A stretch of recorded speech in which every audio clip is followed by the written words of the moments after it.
Hungary's relationship with Russia?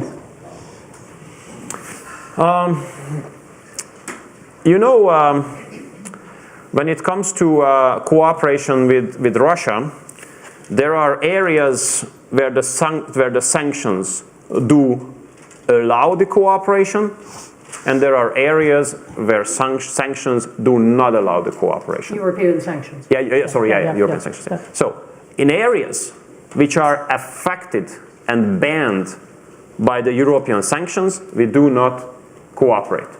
In areas which are not being banned by sanctions, we do cooperate, and based on our national interest, we would like to improve the cooperation. Let me give you 3 examples why I say that the whole European Union and the whole North Atlantic community is super hypocritical on that. There's a huge hypocrisy in this regard. Specifically on the sanctions. And on this whole relationship with Russia.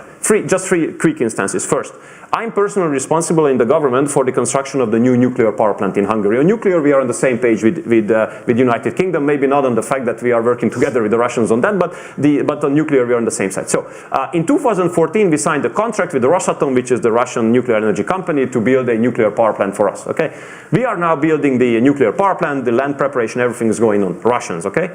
If I take you to the site tomorrow, you will see huge works going on, but you will see American, German and French subcontractors working on the site, paid by the Russians to work there.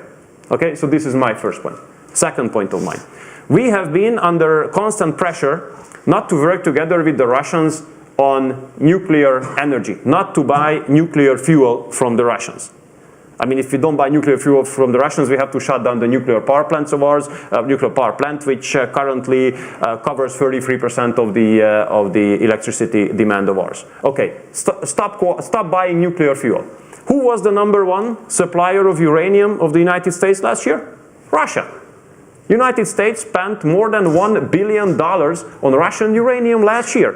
Russia was the #1 uranium supplier of the United States last year, and they are putting pressure on us not to buy fuel from the Russians.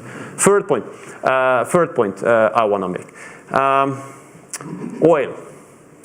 The Western Europeans are so proud of themselves. We got rid of Russian oil. You Central Europeans, you could not make it. You know, that's how much we are better than you. You know, we got rid of Russian oil. Share of Russian oil to India was below 1% before the war. Now it's very close to 40%. Before the war, Europe was not buying Indian oil. Now Europe is the #1 customer of Indian oil. Indian oil, okay? So, and since we are not buying it, I guess there are others in Europe who are buying it, and those must be those who say that they are not buying oil from Russia. So when it comes to cooperation with Russia, I understand it's very easy to say that, you know, Szijjártó is friend of Lavrov, Orban is meeting with Putin, you know, you Hungarians, you are, you know, traitors, you are the propagandists of Kremlin. Very easy to say. But when you look behind the scenes, you see that those who are accusing us, they are making much bigger business and much bigger deals with the Russians than we do. So, I mean, you have to look at facts. I understand politics is, you know, on many occasions about perceptions, ideologies, whatever. But if you look at the facts, then you find some surprises. But, you know, not everybody is, you know, ready enough, you know, to look after these facts. So that would be my answer on that.